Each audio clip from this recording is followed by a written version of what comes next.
Mo kaya, boy. Open mic ka nga kung lalaki ka. Sige nga. Baka kasi babae ka eh. Ayun lang yun eh. Tayo na pang babae kaalaman mo eh. Open mic ka nga. Tangin lang yan. Mga pambaling boses mo. Kotong-kotongan kita.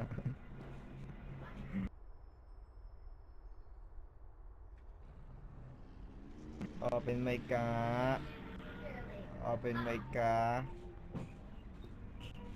Wala palang dating tape. Puro chat eh. Ina kasi. Puro iyak sa VIP. Tangin na hindi niya bin-VIP nung pinadapa ko siya. Ilang taon to. Masyadong mayabang sa VIP. Ano, wala ka pa rin kaibigan, no? Ano? Tayo na kaibigan mo, pam mo lang. Wala kang friends. Wala nagmamahal sa'yo.